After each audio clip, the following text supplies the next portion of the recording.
अस्सलाम वालेकुम स्टूडेंट्स, आज हम रिमेनिंग कंसेप्चुअल क्वेश्चन स्टार्ट करेंगे which is 15.5. A conductor wire generate a voltage while moving through a magnetic field.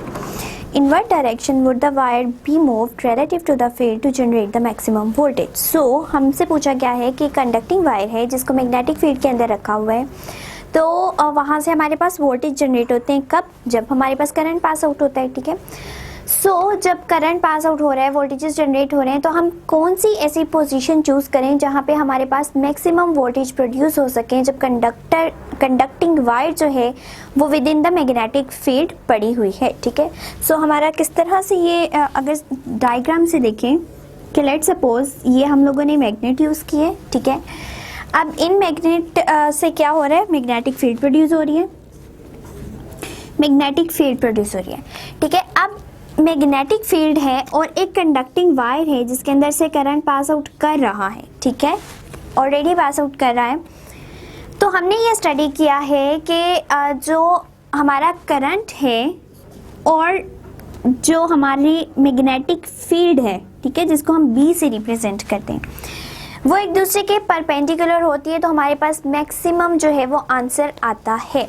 और दूसरी बात कि हमारे पास ये कंडक्टिंग वायर भी है, हमारे पास मैग्नेटिक फील्ड भी है. अगर हम लोग फ्लेमिंग लेफ्ट हैंड जो रूल है हमारा यूज़ करें तो उससे हमारे पास एक थर्ड जो क्वांटिटी आती है दैट इज़ फोर्स.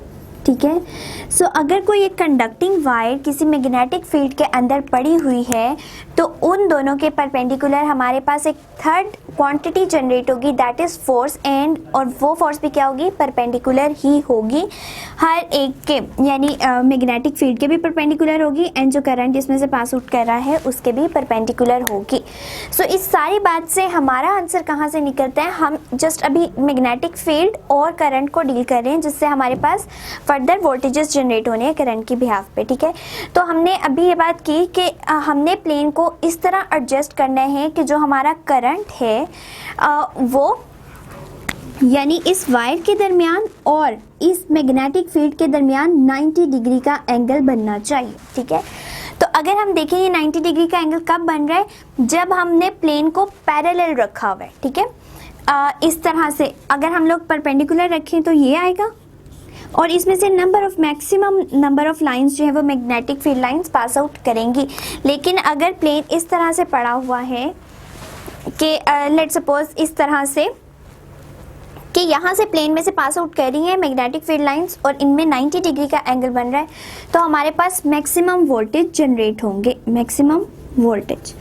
हमने किस तरह से वायर को रखना है कि उस वायर के अंदर जो वेलोसिटी वेक्टर है वो और हमारी जो मैग्नेटिक फील्ड है उसमें 90 डिग्री का एंगल होना चाहिए, वो एक दूसरे के परपेंडिकुलर होने चाहिए.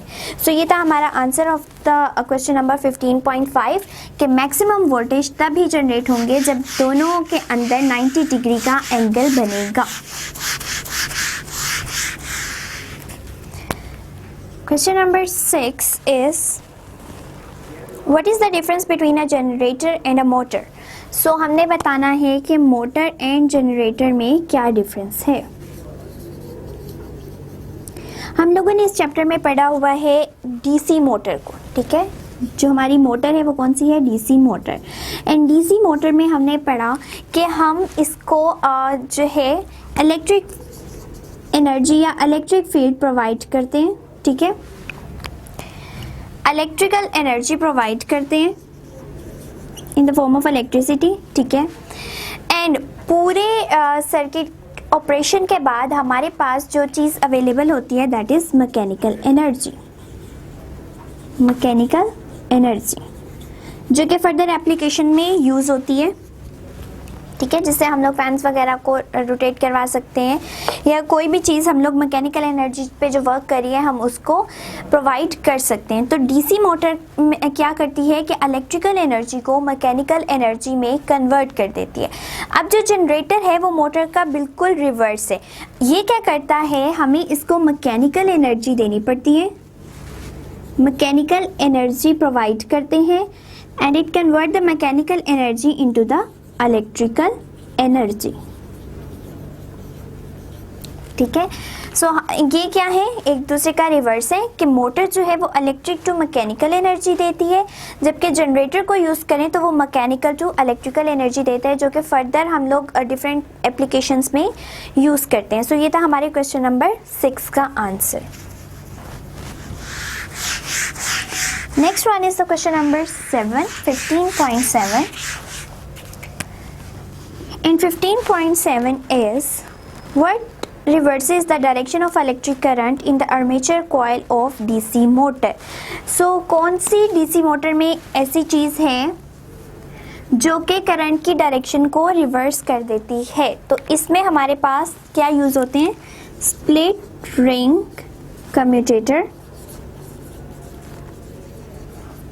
Commutator and second one is carbon brushes या सिंपल ब्रशेस। ठीक है, हम इसको यहाँ ब्रशेस लिख लेते हैं।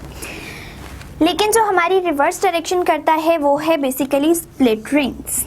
ठीक है, split ring commutator. Split ring क्या होते हैं कि एक रिंग को हाफ में डिवाइड किया होता है। ठीक है, तो वो क्या कर देते हैं, 2 पार्ट्स में स्प्लिट हो जाते हैं इस तरह से। ठीक है, अब इनको कार्बन ब्रशेस के साथ अटैच किया जाता है और ब्रशेस को फर्दर बैटरी के साथ कनेक्ट कर दिया जाता है। ठीक है, बैटरी का एक टर्मिनल एक ब्रश से अटैच है, दूसरा टर्मिनल दूसरे से अटैच है।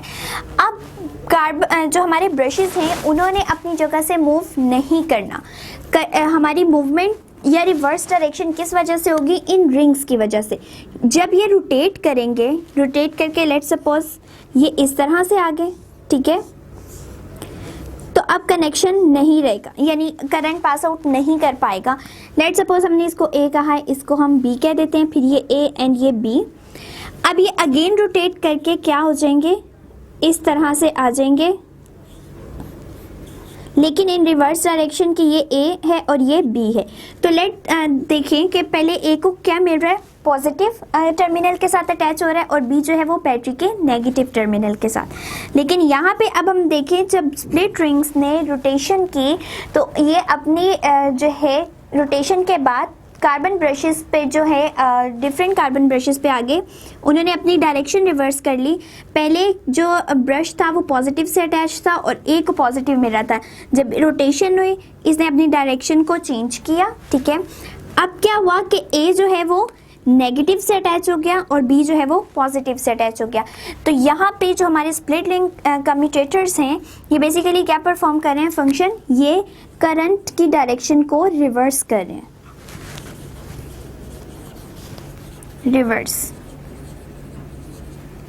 reverses by using split ring commutator। सो हमारे क्वेश्चन नंबर 7 का आंसर ये है कि हमारे जो split ring commutator है that will reverse the direction of the current in the DC motor। Now the next question is 15.8। 15.8 is a wire lying perpendicular to the external magnetic field carries a current in the direction shown in the diagram. In what direction will the wire move due to the resulting magnetic force? So हमें दे दिया गया है कि magnet बनाए हुए इस तरह से नॉर्थ एंड साउथ नॉर्थ। ठीक है, इसमें से एक करंट कैरिंग वायर को इस तरह से प्लेस किया गया है, करंट की डायरेक्शन अपवर्ड है एंड यहाँ से मैग्नेटिक फील्ड पास आउट कर रही है। सो हमसे कहा गया है कि यहाँ पे मैग्नेटिक फील्ड भी है, यहाँ पे करंट भी है। ठीक है, तो जो थर्ड फैक्टर यहाँ पे इंट्रोड्यूस होगा वो है फोर्स। ठीक है, अब फोर्स किस डायरेक्शन में प्रोड्यूस होगी कि वायर जो है वो अपनी जगह से थोड़ा सा हिल जाए, डिस्प्लेस कर जाए, अपनी जगह से मूव कर जाए। तो अगर हम लोग Fleming left hand rule use करें, लेफ्ट हैंड रूल, सो उसमें हमारा क्या होता है कि जो हमारी मिडिल फिंगर है that represent the direction of the current, 4 finger हमारी मैग्नेटिक फील्ड की डायरेक्शन को रिप्रेजेंट करते हैं, जो हमारा थंब है that will indicate the direction of the force. ठीक है, अब यहाँ पे इसको थोड़ा रिप्रेजेंट करना मुश्किल है, इसलिए हम इसको दूसरे वे में लेके चलते हैं कि हम लोगों ने देखा कि अगर करंट के डायरेक्शन डाउनवर्ड हो, ठीक है, एंड मैग्नेटिक फील्ड लाइन्स जो हैं वो इसके परपेंडिकुलर हैं, तो उस केस में हमारे पास फोर्स किस तरह प्रोड्यूस हो रही है कि जो हमारी मिडिल फिंगर है वो करंट की डायरेक्शन में, ठीक है, 90 डिग्री के एंगल पे हमारी जो 4 फिंगर है वो रिप्रेजेंट करिए मैग्नेटिक फील्ड की डायरेक्शन इस तरह से, और ये जो थंब है ये अपवर्ड डायरेक्शन शो कर रहा है, और ये किस चीज़ की डायरेक्शन शो कर रहा है, ये मैग्नेटिक फील्ड की डायरेक्शन को शो कर रहा है। अब हमारे पास अगर ये तब था जब करंट डाउनवर्ड है, तो अपवर्ड डायरेक्शन में हमारे पास इस तरह से इस तरह से ये हमारी फोर्स जो है वो अपवर्ड हो जाएगी, ठीक है। बट इसमें सब में 90 डिग्री का एंगल होना चाहिए, बट यहाँ पे थोड़ा क्लियरली शो नहीं हो रहा, बट इन सब में 90 डिग्री का एंगल है जिस तरह मैंने इनको फिंगर से शो किया, ठीक है। अब यहाँ पे क्या है कि करंट की डायरेक्शन अपवर्ड है, सो इसको जो है हम लोग इस तरह से मूव करवाएंगे, परपेंडिकुलर डायरेक्शन में हमारी जो है मैग्नेटिक फील्ड लाइंस आ जाएंगी। एंड जो हमारा थंब है, अब चूंकि करंट की डायरेक्शन अपवर्ड हो चुकी है और जो है उसके परपेंडिकुलर हमारे पास मैग्नेटिक फील्ड है, तो फोर्स जो प्रोड्यूस होगी वो डाउनवर्ड डायरेक्शन में होगी, ठीक है। इस तरह से डाउनवर्ड डायरेक्शन में होगी ताकि इन तीनों में 90 डिग्री का एंगल जो है वो जनरेट हो सके। सो यहाँ पे हमारी जो वायर है, जब हमने उसको मैग्नेटिक फील्ड के अंदर रखा हुआ है, उसके अंदर से करंट पास आउट कर रहा है इन द अपवर्ड डायरेक्शन, और हमारी जो मैग्नेटिक फील्ड लाइंस है वो परपेंडिकुलर हैं, तो हमारी फोर्स जो जनरेट होगी that will be in the downward direction. So ये था हमारे क्वेश्चन नंबर 8 का answer. Next and the last one conceptual question is question number 9. Can a transformer operate on direct current? ठीक है, हम लोगों ने पढ़ा कि जो हमारा ट्रांसफार्मर है वो ऑपरेट करता है एसी सिग्नल पे, ठीक है, यानी एसी सोर्स से जो आ रहा होता है सिग्नल, उस पे ये डिपेंड करता है। तो अब हमसे पूछा गया है क्या ये डायरेक्ट करंट पे भी ऑपरेट हो सकता है, ठीक है। तो यहाँ हम क्या पढ़ें, ऑल्टरनेटिंग करंट।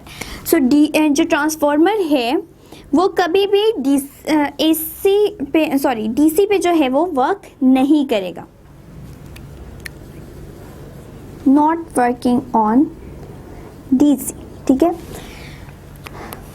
ट्रांसफार्मर कभी भी डीसी पे वर्क नहीं कर सकता। क्यों नहीं कर सकता? क्योंकि हम लोग ये बात करते हैं ट्रांसफार्मर में कि एक हमारे पास है प्राइमरी कॉइल, ठीक है, एक हमारे पास है सेकेंडरी कॉइल, ठीक है। अब अगर हम प्राइमरी को किसी सोर्स से अटैच कर रहे हैं, ठीक, तो यहाँ पे मैग्नेटिक फील्ड कब जनरेट होगी?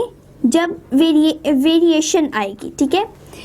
वेरिंग जो भी हमारे पास करंट है, लेट सपोज हम लोगों ने यहाँ पे अभी कुछ नहीं अप्लाई किया था, और उसके बाद हमने जब करंट अप्लाई किया तो वो 0 से मैक्सिमम पे वैल्यू जा रही है, तो वेरिएशन आ रही है, ठीक है। उस वेरिएशन से अब हमारे पास जो मैग्नेटिक फील्ड प्रोड्यूस हो रही है, मैग्नेटिक फील्ड इस वाले में तब तक वोल्टेज प्रोड्यूस नहीं कर सकती जब तक मैग्नेटिक फील्ड लाइंस की वेरिएशन नहीं आएगी इन द कॉइल।